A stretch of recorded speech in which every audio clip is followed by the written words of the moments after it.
Ladies and gentlemen, the success of Europe's energy transition will do nothing less than decide the continent's future place on the geopolitical map.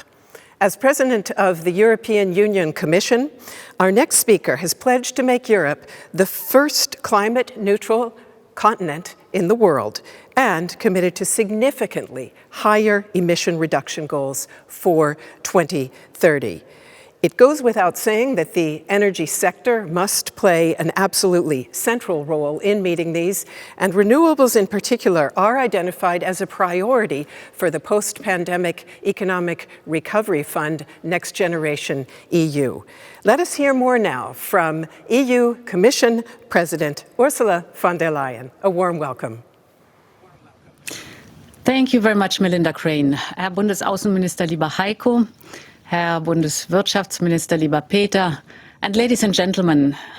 Well, speaking about, as you said, the future of industry, just look north, for example, to Sweden. There, 160 kilometers below the Arctic Circle, one can visit a pioneer of greening our economy. In the town of Luleå, a steel plant just started using hydrogen gas to reduce iron ore. And some days ago, another producer in the same region announced that he will build a large-scale green hydrogen plant as part of a new steel production facility. These are not isolated cases. We all know that today the steel industry is responsible for up to 9% of global emissions, 9%. And thus, companies in northern Sweden have to and want to bring down their carbon footprint to zero, with water vapor the only byproduct. Their way to achieve this is clean hydrogen. Hydrogen derived from renewable energy, such as hydroelectric power, a source that is as abundant in Scandinavia as high-quality iron ore. And these Swedish entrepreneurs match exactly the spirit of our European Green Deal.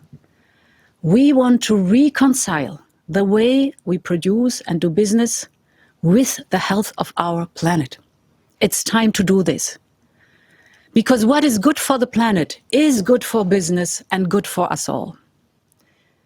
The energy transition is at the heart of our European Green Deal. And this is why I am delighted to be able to talk to you today at the Berlin Energy Transition Dialogue, sadly, because of the pandemic, only virtually. Let me be clear.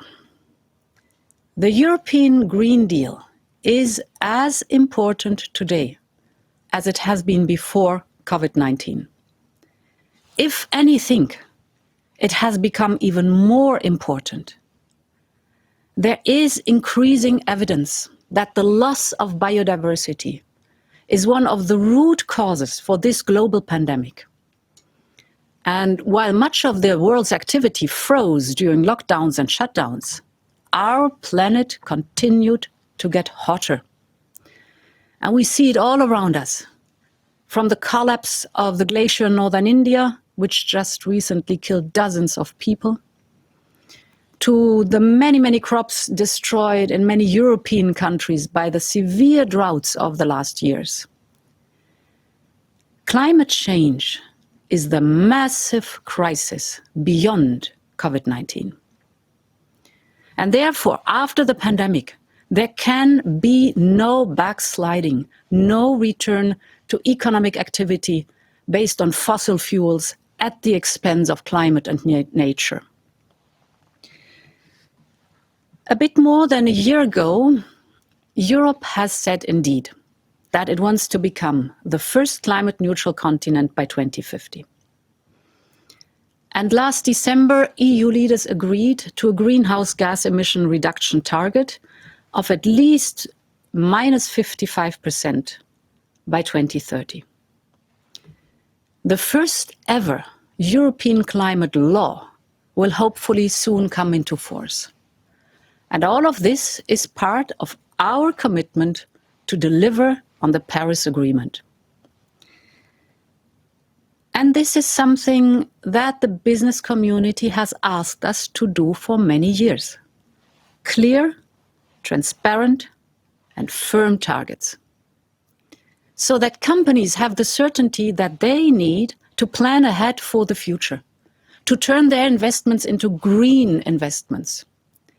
Because in our fight against climate change, business is our close and indispensable partner. Our European Green Deal is our strategy for sustainable growth. And now it is also our roadmap out of the crisis. One third of the investments from our recovery plan, Next Generation EU, will finance the goals set out in the European Green Deal. And together with the EU budget, we are investing 1.8 trillion euro. 1.8 trillion. So this will bring massive investments to build forward better and more sustainable. Next Generation EU is an opportunity to boost our energy transition. And let me give you two examples. The first one. With Next Generation EU, we want to start a European renovation wave. The main objective is to make our buildings more energy efficient. Buildings notably account today for 40% of our emissions. 40%. So by refurbishing and refitting them, we can improve their energy performance, we cut emissions, and at the same time, we reduce our energy bills. And in addition, our renovation wave brings a much needed boost to our construction sector and new jobs to our communities. Second, with Next Generation EU, we will invest in clean hydrogen as never before. Clean hydrogen is a perfect means towards our goal of climate neutrality. I just gave you the examples from northern Sweden, but also in Germany or in other countries, numerous regions can benefit from hydrogen. Just think of the so-called Ruhrgebiet. Clean hydrogen can power heavy industries, propel our cars or trucks and planes, store seasonal energy and heat up our homes. And all of this with almost zero emissions. For the steel industry, hydrogen is the opportunity on their way to more sustainability. Steel is everywhere, we know it, in cars, ships, bridges, buildings, washing machines, you name it. We need steel, but we want it to be sustainable. And clean hydrogen is the way to go. And to help with this transition, last year we came up with a roadmap towards a hydrogen ecosystem in Europe. Like with our European Green Deal, we set clear targets. We want to have an annual production capacity for renewable hydrogen of 1 million tons by 2024 and 10 million tons by 2030. And by 2050, we want renewable hydrogen technologies to be deployed at large scale to reach all hard-to-decarbonize sectors in our economy. These are ambitious goals, but they are realistic too. To get there, we have to start now. To reduce greenhouse gas emissions by at least 55% towards the end of the decade, we have to act today. Because 2030 is just around the corner. And this is why, by this summer, we will revise our entire climate and energy legislation to make it fit for 55. And let me give you a short preview of what we will be proposing. First, we will enhance the EU emission trading system. We will extend it to the maritime sector, and we will better apply it to aviation. We are also looking into introducing emission trading for buildings and for road transport. Carbon must have its price, because nature cannot pay the price anymore. Second, we will come forward with proposals to boost renewable energy and improve energy efficiency. For example, we will propose measures to increase the energy efficiency of appliances, from vacuum cleaners to smartphones, you name it. We will also invest in electric charging infrastructure and battery technology to help the car industry on its way towards electricity. That's the future. Clearly, this is also what consumers want. The sales of electric cars doubled last year, reaching almost 10% of car sales in Europe, and there's more to come. Finally, we want to take green financing to the next level. Because to achieve our 2030 goal, we need to boost green investment.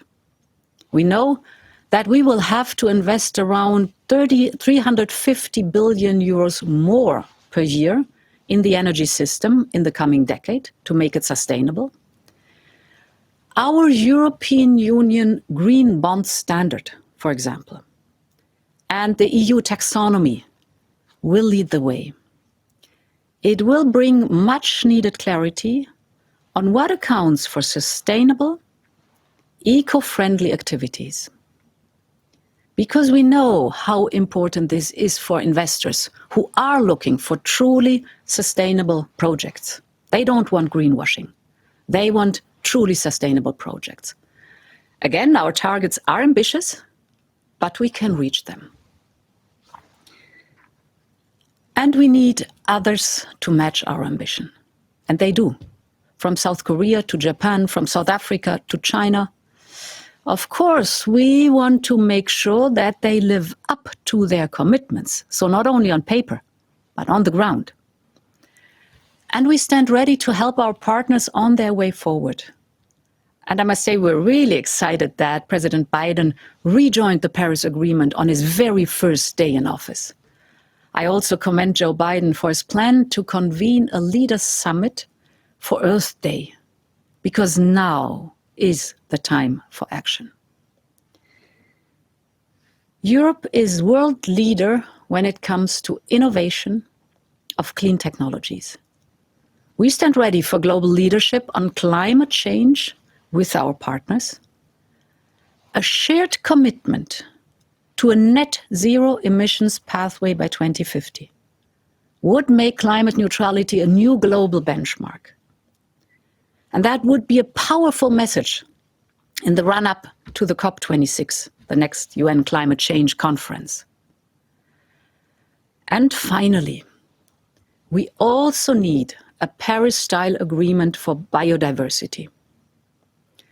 Let us be very clear that, for example, when we lose forests, we don't just lose green space or natural habitat. We lose a key ally in our fight against climate change.